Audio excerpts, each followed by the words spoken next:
Hello dear students. आज मैं 3 video बनाऊंगा। एक तो पहला तो ये है व्लादिमीर पुतिन ने जो गिफ्ट क्या किया है, बेचा है भारत को एक फ्रिगेट, यानी युद्धपोतनुमा होता है जो पानी पर चलता है। आईएनएस को दिया, आईएनएस तुशील के नाम से उसको जाना जाएगा भारत में। तो आईएनएस तुशील भारत को दिया है। इस फ्रिगेट की खासियत ये है, यूं तो इसमें 43 कंपनियों ने योगदान दिया है, लेकिन मुख्य योगदान जो है वो ये है कि इसमें ब्रह्मोस मिसाइल को भी फिट किया जा सकता है, जिसको भारत और रूस ने संयुक्त रूप से डेवलप किया था। यानी ये देशों का उपक्रम है, ये कंपनियों का उपक्रम नहीं है। दूसरे शब्द में दोनों देश की कंपनियों ने, भले ही कंपनियों ने ही किया हो, लेकिन इसमें देश इन्वॉल्व है। यानी भारत और रूस ने, रूस के मॉस्को और भारत के ब्रह्मपुत्र नदी के नाम पर इसको बनाया गया है, इसीलिए इसका नाम ब्रह्मोस रखा गया है। तो इस प्रकार से ब्रह्मोस मिसाइल को भी फिट किया जा सकता है। नोवा ने भी बनाया इसमें, और भेल ने भी अपना योगदान दिया, यानी ज्यादातर योगदान भारतीय कंपनियों ने ही दिया है। भारत हेवी इलेक्ट्रिकल्स लिमिटेड ने इसके तमाम इलेक्ट्रॉनिक उपकरण को बनाने का काम किया है, और नोवा ने भी यही काम किया। नोवा जो टाटा कंपनी है, तो उसने भी मोटे तौर पर इंजन बनाने में बहुत बड़ा योगदान दिया है। मोटे तौर पर आप कह सकते हैं कि आईएनएस तुशील जो है वह भारतीय नौसेना को एक नई ताकत देगा, और मोटे तौर पर आप ये कह सकते हैं कि चीन और पाकिस्तान इन दोनों के लिए काउंटरवेट का काम करेगा, खासकर चीन के लिए, चूंकि चीन इस समय विश्व की सबसे बड़ी ताकत है नेवी में। तो उसके पास फ्रिगेट की संख्या बहुत ज्यादा है, और पनडुब्बियों की संख्या भी 60 प्लस है। भारत के पास तो 16 या 17 डीजल पावर्ड और न्यूक्लियर पावर्ड मिलाकर के हैं। 2 न्यूक्लियर पावर्ड इसने अपने डेवलप किया है। एक उसने सोवियत, ये रूस से उसने 2012 में लीज पर पट्टे पर 10 साल के लिए लिया था, 10 मिलियन यूएस डॉलर की लागत पर। ये एनुअल है, यानी सालाना 10 मिलियन यूएस डॉलर का पेमेंट भारत करेगा रूस को। तो रूस के भी बल्ले बल्ले हैं। रूस भी एक कारोबारी के नजरिए से भारत को पसंद करता है, और भारत और रूस के बीच वैसे भी बहुत पुराने मैत्री संबंध 1966 से चले आ रहे हैं। उसके बाद 2011 तक करीब 45 अरब अमेरिकी डॉलर के बराबर दोनों के बीच केवल शस्त्र संबंधी कारोबार हुए। शस्त्र में आप जानते हैं, प्रमुख रूप से जो रूस ने भारत को बेचा है उसमें सुखोई है। सुखोई 30 MKI जो भारत का मेन बैटल आप कह सकते हैं एयरक्राफ्ट है, यानी लड़ाकू विमान है। दूसरा जो है ट्रायम्फ है, चाहे भीष्म टैंक है, चाहे अर्जुन टैंक है।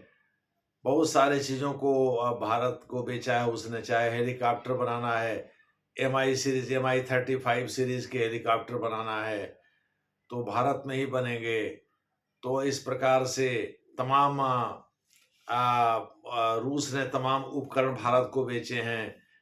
इस दौरान भारत मुख्यतः रूसी उपकरणों पर ही निर्भर रहा है। हालांकि डोनाल्ड ट्रंप एक कारोबारी व्यक्ति हैं, वो बार बार भारत पर इस बात का दबाव डाल रहे हैं कि वो अमेरिका से ही शस्त्र खरीदे। उन्होंने लेकिन भारत ने इस संबंध में रिलैक्सेशन प्राप्त कर लिया था उसी समय जब डोनाल्ड ट्रंप पहले टर्म में राष्ट्रपति थे अमेरिका के, और काटसा उन्होंने पारित करवाया था कांग्रेस से, countering American adversaries through sanction act. काटसा, इसका CAATSA, काटसा कहते हैं इसको, ये पारित करवाया था।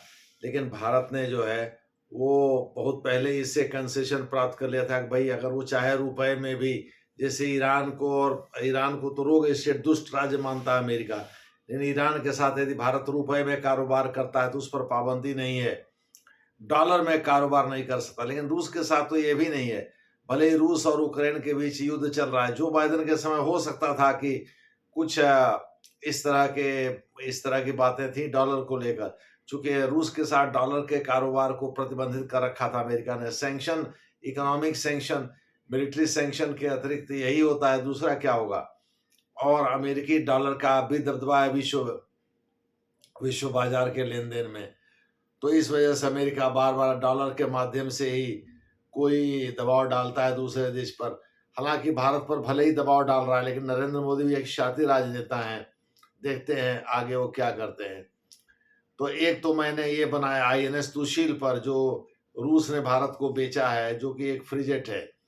और दूसरा वीडियो मैं बना रहा हूँ रूस सॉरी अमेरिका, जापान और ऑस्ट्रेलिया द्वारा दक्षिण पश्चिमी प्रशांत महासागर में गुआम के नजदीक एक सैन्य परीक्षण करने का, वो आज करने जा रहे हैं। एक्चुअली सैन्य परीक्षण करने जा रहे हैं, जिसका एकमात्र उद्देश्य चीन को काउंटर करना है या चीन के बढ़ते प्रभाव को कमतर करना है।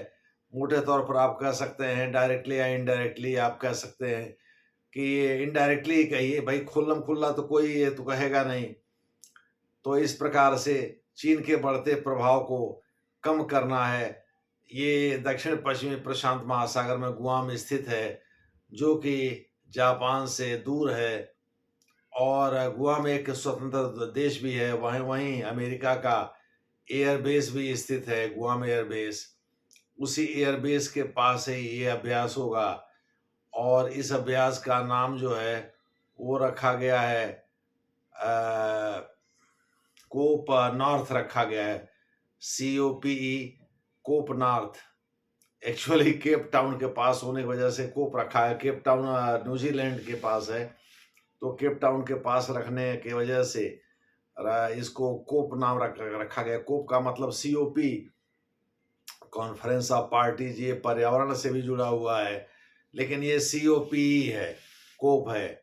और ये नॉर्थ का मतलब उत्तर की ओर, जो भी उत्तर की ओर, जाहिर है कि उत्तर पूर्व में ही चीन स्थित है, प्रशांत महासागर के तट पर ही स्थित है। भाई उसका पश्चिमी जो किनारा या पूर्वी किनारा आप जापान के नजरिए से कह सकते हैं कि वो जापान के नजरिए से पश्चिमी है, चीन के नजरिए से वो पूर्वी है। सॉरी, तो चीन के नजरिए से आप कह सकते हैं पूर्वी तट पर स्थित है प्रशांत के। प्रशांत वैसे प्रशांत का पश्चिमी तट लगता है, इससे इसका पूर्वी तट लगता है चीन का।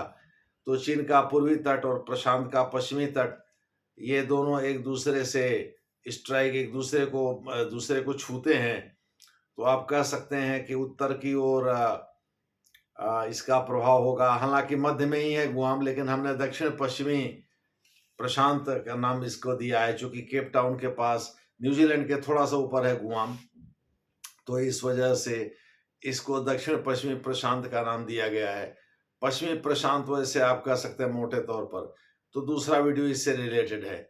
अगर आपको ये IAS PCS GS के नज़रिए से बहुत ही इम्पोर्टेंट टॉपिक हैं, तो अगर आपको ये पसंद आए ये वीडियोस, तो आप लाइक, सब्सक्राइब और शेयर जरूर करिएगा।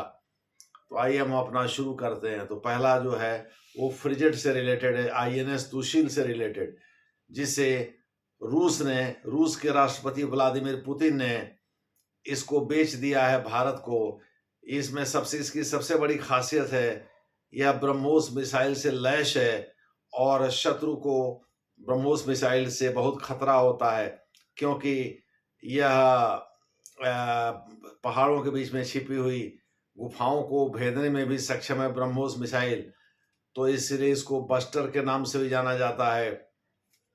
जो कि इजराइल का स्पाइस मिसाइल, जिसने बालाकोट एयर स्ट्राइक में काम किया था, उसी प्रकार का काम जो है ब्रह्मोस भी कर सकता है। ब्रह्मोस क्रूज भी है बहुत, यानी ध्वनि की आवाज के गति के बराबर ये दौड़ता है। अब तो भारत 5वीं पीढ़ी के प्रक्षेपास्त्र यानी हाइपरसोनिक मिसाइल का भी विकास कर रहा है। DRDO विकास कर ही रहा है इसका। स्क्रैमजेट टेक्नोलॉजी एक्चुअली उसी से रिलेटेड है। खैर, उसके बारे में हम ऑलरेडी चर्चा कर चुके हैं। तो इस प्रकार से INS तुशील को भारत को दे दिया है, बेच दिया है, गिफ्ट नहीं किया है, बेच दिया है, सेल कर दिया है। और इस प्रकार से रूस द्वारा दिया गया यह फ्रिगेट, यानी यह मोटे तौर पर आप कह सकते हैं वो युद्धपोत, यह भारत के हिंद महासागर में काफी राहत प्रदान करेगा भारत को। चूंकि चीन इस समय भारत ही नहीं बल्कि विश्व की महासागर में, जहां तक जल की बात है, तो उसमें सबसे बड़ी ताकत है, सैन्य ताकत है। चीनी नेवी इस समय दुनिया की सबसे ताकतवर नेवी मानी जाती है उपकरणों के लिहाज से। अमेरिका से भी ज्यादा है उपकरण इसके पास। तो इस प्रकार से हालाँकि अमेरिका जितने इसके पास वाटर वो एयरक्राफ्ट कैरियर नहीं है, भारत के पास तो 2 एयरक्राफ्ट कैरियर हो गए हैं, ठीक है। लेकिन चीन के पास उतने एयरक्राफ्ट कैरियर नहीं है। कहा जाता है अमेरिका के पास 22 एयरक्राफ्ट कैरियर है। उतना तो विश्व में किसी भी देश के पास नहीं है। लेकिन फिर भी केवल एयरक्राफ्ट कैरियर से काम तो चलता नहीं है। एयरक्राफ्ट कैरियर के अतिरिक्त भी और बहुत सारी चीज़ों की ज़रूरत पड़ती है और फ्रिगेट के मामले में चीन हमसे बहुत आगे है। तो इस प्रकार से चीन को काउंटर करने के लिए यह फ्रिगेट आईएनएस तुशील बहुत काम करेगा, बहुत कारगर होगा। तो इसे भारतीय नेवी को भेज दिया है। ये अभी समय अब दक्षिण अफ्रीका के केप टाउन के पास पहुंचा है।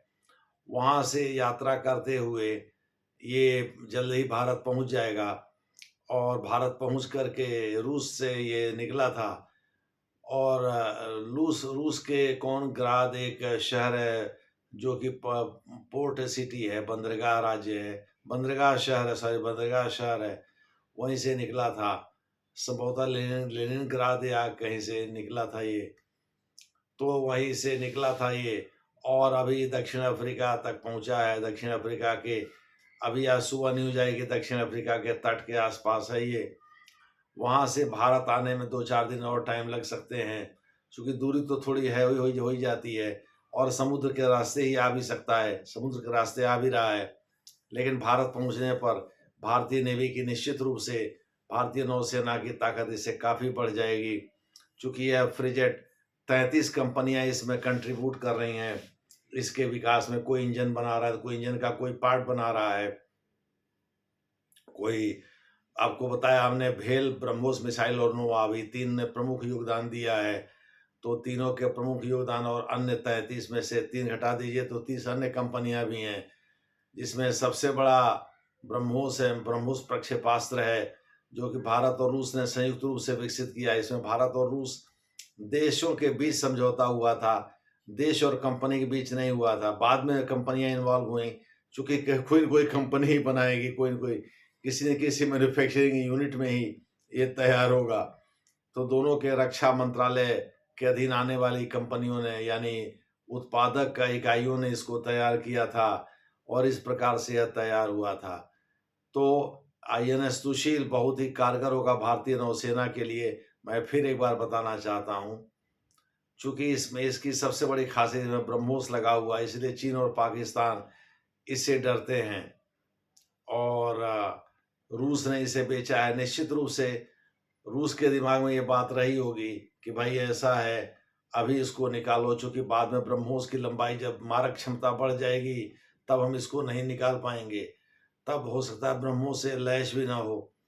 इसी नज़रिए से हो सकता है रूस ने अभी बेचना उचित समझा हो भारत को, और भारत ने दोनों हाथों से इसको स्वीकार किया है।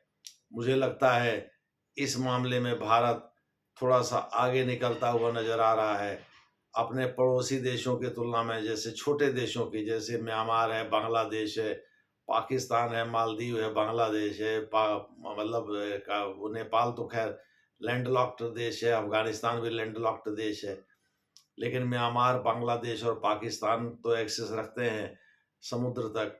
तो इन सब से आगे निकल, चीन से तो आगे नहीं निकलेगा, क्योंकि चीन तो बहुत आगे है। तो इस प्रकार से भारत की शक्ति काफ़ी बढ़ गई है इस फ्रिगेट के आने की वजह से। धन्यवाद।